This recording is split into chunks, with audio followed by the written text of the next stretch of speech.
டேய் முத்து, ஏன்டா அப்படி பண்ண? நீ இப்படி செஞ்சிருக்க கூடாதுடா. எதுக்குடா அந்த பிள்ளையை போட்டு அடிச்ச அப்படின்னு. யாரடா, என்னடா ரவி சொல்லிருக்க, எதுக்குடா ஏன் சட்ட காலரை பிடிச்சிட்டு இருக்க, என்னடா பிரச்சனை அப்படின்னு இப்போ வந்து முத்து கோவமா கேட்க, நேரா போய் வந்து மிரட்டினவரை, அதாவது இந்த ஸ்ருதி விஷயத்தை தலையிடாத, சாரி கேட்கன்னு சொல்லி மிரட்டினதோட விட்டு இருந்திருக்கலாம். அது மட்டும் இல்லாமல் போய் இந்த ரெஸ்டாரண்ட்டே கொளுத்திருக்க. நான் ஒர்க் பண்ணிட்டு இருந்த ரெஸ்டாரண்ட், அது எல்லாத்துக்குமே தெரியும் என்ன பிரச்சனைன்ட்டு. கொளுத்துனது மட்டும் இல்லாமல் ஆட்களை கொண்டு போயிட்டு வந்து அவள் வீட்டில் போய் அவள் காலை போய் அடிச்சு உடச்சிருக்க, கையையும் உடச்சி வச்சிருக்க. ஏன்டா அப்படி பண்ண அப்படின்னு வந்து இப்போ கேட்கும் பொழுதே வந்து முத்து முழிக்கிறாரு. நான் என்ன செஞ்சேன்? டேய், நான் என்னைக்காச்சும் அடியாளுக்களை கூட்டு போய் யாராவது அடிச்சு நீ பாத்திருக்கியாடா? யாராவது 4-5 பேர் கூட சேர்ந்து போய் ஏதாவது பண்ணி பாத்திருக்கியா? எனக்கு ஒரு விஷயம் தப்புன்னு தோணா நான் நேரடியா போவேன்டா அப்படின்னு வந்து இப்ப முத்து சொல்ல ஆரம்பிக்கும் பொழுதே வந்து முத்து நீரு அப்படின்ட்டு இப்ப அண்ணாமலை, டேய் ரவி, உன் கோபம் புரியுது. அந்த பொண்ணுக்கு நடந்தது பெரிய தப்பு தான். என்ன நடந்துச்சுங்கிறது தெரியல. அந்த பொண்ணு தப்பே பண்ணியிருந்தா கூட அந்த ரெஸ்டாரண்ட்டை கொளுத்துறது, இந்த வேலையெல்லாம் பண்ணியிருக்க கூடாது. ஆனால் அதெல்லாம் முத்து பண்ணியிருப்பான்னு நீ நினைக்கிற பார்த்தியா? முத்து மிரட்டுவான், கோபமா இருப்பான், அதெல்லாம் நான் சொல்லுவானே தவிர வேற எதையும் பண்ணக்கூடிய ஆள் இல்லை. அதுவும் ஆட்களை கொண்டு போய் பண்ணக்கூடிய ஆள் இல்லைன்னு உனக்கு தெரியாதா அப்படின்னு. தெரியும்பா. ஆனால் வந்து அவங்க அடிச்சு சொல்றாங்க எல்லாமே முத்து தான், முத்து சொல்லி பண்ணதா தான் பண்ணதா சொல்றாங்க. அப்படிங்கும் போது இதே மாதிரி தான் ஏற்கனவே ஒரு நடந்துச்சு. அந்த எல்லா ஒரு வீட்டுக்குள்ளார போயிட்டு வீட்டில் இருக்க ஆளுங்கள்லாம் அடிச்சு அந்த கல்யாணம் மேட்டர்ல கடைசியில் என் மேல பழி இருந்துச்சு. அது கடைசியா பார்த்தா அந்த சிட்டி சொல்லி நடந்துச்சு, இந்த ரோகிணி சொல்லி நடந்துச்சுன்னாங்க. அதே மாதிரிதான் இங்கேயும் ஏதோ நடக்குது. நான் எதையும் பண்ணலடா, இதையும் ரோகிணி தான் பண்ணிருப்பாளோ அப்படின்னு வந்து இந்த பக்கம் முத்து கேட்க, உடனே வந்து மீனா, இல்லைங்க, ரோகிணியா இருக்க வாய்ப்பு இல்லை. ரோகிணியோட கவனம் எல்லாமே இப்போ முழுக்க எப்படியாச்சும் வந்து உங்க அண்ணனை அவங்க பக்கம் இழுக்கணுங்கிறதுக்கு தான் இருக்கு. இது அவங்க பண்ண மாதிரி தெரியல, வேற ஏதோ தப்பு நடந்திருக்கு அப்படின்னு வந்து சொல்லிட்டு இருக்கும் பொழுதே வந்து இப்போ ஸ்ருதி கால் பண்ணுறாங்க. கால் பண்ண உடனே வந்து டக்குன்னு ஃபோன் அட்டன் பண்ணால், முத்து சூப்பர் முத்து, கலக்கிட்டீங்க.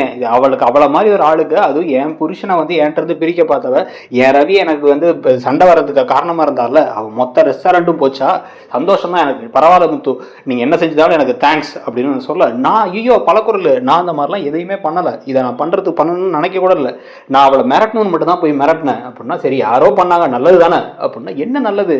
இப்போ போலீஸ் கேஸ் ஆகிடுச்சான் அப்படின்னா. ஐயோ அப்படிங்கிறாங்க ஸ்ருதி. போலீஸ் கேஸ் ஆகிடுச்சான்னு பயந்துட்டு இருக்கும் போதே டக்குன்னு வந்து இந்த இவங்க விஜயா வந்து, சரி விடு, என்ன இவனுக்கு என்ன ஜெயிலுக்கு போகிறது புதுசா என்ன, எப்படியோ தம்பியோட வாழ்க்கையை காப்பாற்றுறதுக்காக தானே போனோம், பரவாயில்ல விடு அப்படின்னு இந்த பக்கம் விஜயா பேச, நான் செய்யவே இல்லைம்மா, நான் செய்யாத ஒரு விஷயத்த நான் ஏமா பண்ணேன்னு ஒத்துக்க போறேன் நான் அப்படிங்கிறாரு இப்போ முத்து. இப்போ வேற யார் செஞ்சிருப்பா அப்படின்னா, இது எனக்கு ஒரு 10 நிமிஷம் டைம் கொடுங்க, நானே இதை வந்து யோசிக்கிறேன் அப்படின்ட்டு அங்கே போனேன். அங்கே போயிட்டு மிரட்டிட்டு வந்தேன், வெளில வரும்போது அப்படின்ட்டு டக்குன்னு முத்து என்ன பண்ணுறாரு அப்படின்னா வந்து, நான் வரேன். ஆனால் வந்து இதில் நான் தலையிடல, தேவையில்லாமல் போய் நான் இன்னொரு விஷயத்த பழியத்துக்க விரும்பலை. அதே மாதிரி அவ்வளோ மனசாட்சி இல்லாமல் அவ்வளோ இதாக போய் ஒரு பொண்ணை கையை காலெலாம் அடித்து உடைக்கிற அளவுக்கு ஆள் நானும் கிடையாது அப்படின்ட்டு வந்து நேராக என்ன பண்ணுறாரு அப்படின்னா, நேராக கிளம்பி இவங்க வீட்டுக்கே போகிறாரு. இவங்களுடைய நீத்துவோட வீட்டுக்குள்ளார போனால், நீத்து எங்கே வந்த, கேட் அவுட், என் கையை உடச்சி காலை உடச்சி ஆட்களை வச்சு எனக்கு ரெஸ்டாரண்ட்டையும் கொளுத்திட்டல, ஒன்றும் நான் சும்மா விட மாட்டேன், லைஃப் லாங் நீ வந்து கம்பி தான் என்ன போகிற அப்படின்னு வந்து பேசிகிட்டு இருக்கும் பொழுதே வந்து, இந்த பாருமா, இரு, இந்த பாரு நீத்து, நான் இதெல்லாம் பண்ணணுங்கிற அவசியம் எனக்கு இல்லை, நான் உன்னை மிரட்டிட்டு போனேன், அதுக்காக நீ பயந்து வந்து தேவையில்லாமல் வந்து ஸ்ருதி ரவி விஷயத்தை தலையிடாமல் இருப்பேன் அப்படிங்கிற ஒரு காரணத்துக்காக தான். ஆனால் இதெல்லாம் நான் செய்யலை, நான் செய்யணுங்கிற அவசியமும் எனக்கு கிடையாது. வந்தவங்க அத்தனை பேருமே உங்க பேர் சொல்லிட்டு தான் வந்தாங்க. ஐ நோ ஓகே, நீ பண்ணது எல்லாமே வந்து கடைசியில் வந்து இப்போ என் கையை உடைச்சிருக்க, காலை உடைச்சிருக்க, இதை நான் சும்மா விட மாட்டேன், கண்டிப்பாக இன்னையிலேருந்து உனக்கு என்னென்ன விஷயங்கள் நடக்க போகுதுன்னு பாரு அப்படின்னு இருக்கும் போது, எத்தனை பேர் வந்தாங்க, யார் வந்தா அப்படின்னா வந்து 4 பேர் வந்தாங்க, 4 பேர் வந்து உடைச்சாங்க, அடிப்புட்ட உனக்கு தெரியாதா உனக்கு அப்படின்னு வந்து கேட்டுட்டு இருக்க. நான் சத்தியமாக அனுப்பணுன்னு இருந்தால் நானே வந்து எல்லாத்தையும் பண்ணியிருப்பேன் அப்படிங்கும் போது மீனா உள்ள வராங்க. பாருங்க, நீ பண்ணது தப்பு, நீ வந்து தேவையில்லாமல் வந்து ரவி ஸ்ருதி வாழ்க்கையில் தலையிட்டு அதுக்காக அவர் மிரட்டிட்டு போனாரே தவிர அவர் இந்த மாதிரி செய்யக்கூடியவர் இல்லை அப்படின்னா. இல்லை, நான் போலீஸில் இன்ஃபார்ம் பண்ணிட்டேன், என் கிட்டக்க வந்து நீங்கள் சொன்னதே வந்து இந்த ரெஸ்டாரண்ட்டும் இருக்காது, நீயும் இருக்க மாட்டேன் அப்படின்னு தான் சொன்னீங்க, அதே தானே பண்ண, என் உயிர் போயிருந்தா என்ன பண்ணுறது அப்படின்னு வந்து பேசிகிட்டு இருக்கும் பொழுதே வந்து வந்தவங்க 5 பேர்ல வந்து ஒரு ஆள் வேற லைட்டாக வந்து மலையாளத்துல என்னை திட்டிட்டு போகிறான் அப்படின்னா. மலையாளத்தை திட்டிட்டு போகிறானா அப்படின்னு டக்குன்னு யோசிச்சுட்டு முத்து என்ன பண்ணுறாரு, வேகமாக வண்டி எடுத்து கார் எடுத்து, மீனா வா அப்படின்னு வேகமாக கிளம்பி போய் அந்த ஹோட்டலுக்கு போய் அந்த ஹோட்டல் வாசலில் போயிட்டு ஹோட்டலில் நடக்கிறதெல்லாம் வந்து பார்த்தா ஹோட்டல் ஃபுல்லாக எரிஞ்சு கிடக்கு, ஃபுல்லாக வந்து இந்த பக்கம் வந்து இந்த ஃபயர் சர்வீஸ் வண்டி நிற்கிறது, எல்லா பிரச்சனையும் போயிட்டு இருக்கும் பொழுது டக்குன்னு முத்து என்ன பண்ணுறாரு, ஆப்போசிட்டில் இருக்க ஸ்டூடியோவுக்கு போகிறாரு. ஸ்டூடியோவுக்கு போயிட்டு வந்து, முத்தனை அப்படின்னா இருக்கவர் வந்து கை காமிச்சுன்னா, டேய் எனக்கு நம்ம கடை வாசலில் சிசிடிவி இருக்கா அப்படின்னா. இருக்கே அப்படின்னா, எனக்கு அந்த சிசிடிவி ஃபுட்டேஜ் மட்டும் கொஞ்சம் பார்க்கணும், கொஞ்சம் ஹெல்ப் பண்ணுறியா? எதுக்குண்ணா, ஏத்தாப்புல எரிஞ்சிருச்சு அதுக்கா அப்படின்னா. ஆமாம்மா அதுக்காக தான் அப்படின்னு வந்து பார்த்தா அதில் திடீர்னு இருட்டில் யாரோ 3 பேர் வந்து டக்குன்னு கொளுத்திட்டு போகிறது மட்டும் தெரியுது. இருட்டு கொளுத்திட்டு போகிறது யாருன்னே தெரியலையே அப்படின்னு சொல்லிட்டு பார்த்தா இவர் போட்டிருக்க மாதிரியே ஷர்ட் அங்கே ஒருத்தர் போட்டிருக்காரு. கட்டம் போட்ட ஷர்ட்டெல்லாம் போட்டு ஒருத்தர் போகிறத பார்த்து என்னங்க உங்களை மாதிரியே யாரோ ஷர்ட் போட்டு போன மாதிரி இருக்குது அப்படின்னோடனே சரி ஒரு நிமிஷம் ரிவைண்ட் பண்ணி முந்தானேத்து மதியானம் 1 மணிக்கு போயேன் அப்படின்னா முந்தானேத்து மதியானமா ஏன்னா அப்போ எதுவும் நடக்கலையே போயேன் சொல்கிறேன் அப்படின்னு முந்தானேத்து மதியானம் 1 மணிக்கு போனால் இவர் முதல்ல இவரோட செல்வத்தோடு சேர்ந்து உள்ளார போயிட்டு கோபமாக பேசிட்டு வெளில வர ஷாட் இருக்குது. வெளில வந்ததுக்கப்புறமா வந்து பார்த்தா காரை விட்டு யாரோ பக்கத்தில் இறங்குறாங்க. இறங்கும் பொழுது யாரா அது அப்படின்னு சொல்லி பார்த்தா டக்குன்னு அங்கே வந்து அந்த இவருடைய அப்பா நிற்கிறாரு. இப்போ ஸ்ருதியோட அப்பா இறங்கி இப்படி பார்க்குறாரு. பார்த்து உள்ளே பார்த்து திருப்பி போகிறத பார்த்தாச்சு.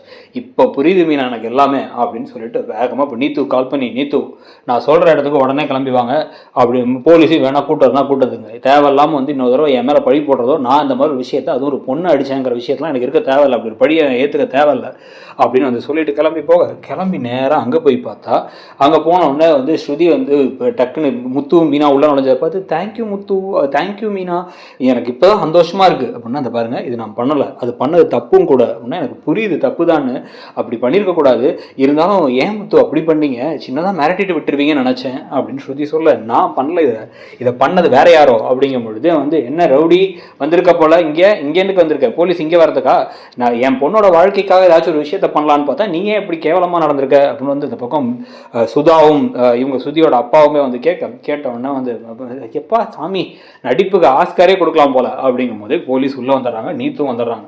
வந்த உடனே வந்து இதுக்கு தான் சொன்னேன் எங்கள் வீட்டுக்குள்ளலாம் போலீஸ் வரும்ட்டு சார் இங்கே தான் இருக்கான் அந்த பையன் இந்த பொறுக்கி ரவுடி இவனுக்கு அரெஸ்ட் பண்ணிக்கோங்க அப்படின்னு வந்து வாசுதேவன் பேசும்பொழுது டக்குன்ட்டு வந்து முத்து வெயிட் இதோ பாருங்க அப்படின்னு வந்து காமிச்சா அந்த ஸ்டூடியோவுக்கு பக்கத்தில் வந்து பார்த்தா இன்னொரு ஃப்ரெண்டோட கடை இருக்குது. அந்த ஃப்ரெண்டோட கடை சிசிடிவி ஃபுட்டேஜையும் காமிக்கிறாங்க.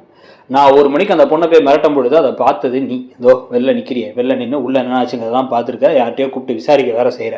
அதுக்கப்புறமா என்ன பண்ணியிருக்கீங்க அப்படின்னா வந்து கரெக்டாக நைட்டு ஒரு சட்டையை கொடுத்து அதுவும் என் சட்டை மாதிரியே ஒரு சட்டையை ஒருத்தன்ட்ட கொடுத்து அவனை அனுப்பிவிடுற உள்ளார அந்த வீடியோவும் இருக்குது. அது வேறு சிசிடிவி ஃபுட்டேஜில் இருந்துச்சு. 2 எடுத்தாச்சு இதோ பார்த்துங்க அப்படின்னு அது காமிக்க அப்படின்னு ஸ்ருதி ஷாக் ஆகி அச்சா நீங்களா அப்படின்னா வந்து ஆமாம் பண்ணதெல்லாமே உங்கள் அப்பா தான் பண்ணிட்டு பொண்ணு வாழ்க்கையை காப்பாற்றுறதுக்காக பண்ணதெல்லாம் வேற. ஆனால் அந்த பழியை தூக்கி ஏன் மேலே போடணும்னு நினச்சாரு பார்த்தியா அதுதான் இன்னும் மோசம். ஒரே கல்ல 2 மாங்கான்னு 2யுமே காலி பண்ணலாம்னு நினச்சிருக்காரு. ஏன்னா நான் இருக்க வரைக்கும் தான் வந்து ரவியும் ஒன்று இந்த வீட்டை விட்டு பிரிக்க முடியாதுங்கிறதுக்காக 2யும் பண்ணியிருக்காரு அப்படின்னா அச்சா ஏன் அச்சா இப்படி அப்படின்னு வந்து கேட்ட உடனே வந்து அப்படி தலை குனிஞ்சு நிற்கிறார். இவரை வந்து போலீஸ்காரங்க பிடிச்சி இழுத்துட்டு போகணும்னா ஐயோ என்னங்க ஏட்டான்னு இந்த பக்கம் வந்து இவங்க வேற கத்திக்கிட்டே இருக்காங்க சுதா வேற. ஆனால் வந்து அவங்க வந்து என் புடிச்சரை மாட்டி விட்டலடா அப்படின்னா அப்புறம் அவர் என் மேலே பழி போட்டாரு அப்படின்னு பார்க்க நீத்து வந்து இதெல்லாம் நான் சும்மா விட மாட்டேன் இது யார் பண்ணா என்ன ஸ்ருதிக்காக தானே பண்ணீங்க உங்கள் எல்லாத்தையும் நான் என்ன பண்ணுறேன்னு மட்டும் பாருங்கள் மொத்தமாக உங்கள் எல்லாத்தையும் காலி பண்ணுறேன் அப்படின்னு சொல்கிற சம்பவம் வேறு அடுத்து நடக்கிறத பற்றி உங்களுடைய கருத்து என்னங்கிறத சொல்லுங்கள். கூடவே அடுத்து ஐயனார் துணை சீரியலுக்கான ப்ரெடிக்ஷன் பாண்டியன் ஷோஸ்க்கான ப்ரெடிக்ஷன் மட்டும் இல்லாமல் இன்னும் நிறைய ப்ரெடிக்ஷன்ஸ் பார்க்குறதுக்கும் மறக்காமல் ஒருவேளை நம்ம சேனல் இடம்பொருளை நீங்கள் சப்ஸ்கிரைப் பண்ணல அப்படின்னா சப்ஸ்கிரைப் பண்ணிக்கோங்க. உங்களை பொறுத்த வரைக்கும் இந்த ஸ்ருதி ரவி விஷயத்தில் நீத்து நடந்துக்கிறத பற்றி உங்கள் கருத்து என்ன அதுக்கு என்ன நடந்தால் கரெக்டாக இருக்கும்னு நினைக்கிறீங்கிறத சொல்லுங்கள். தேங்க்யூ.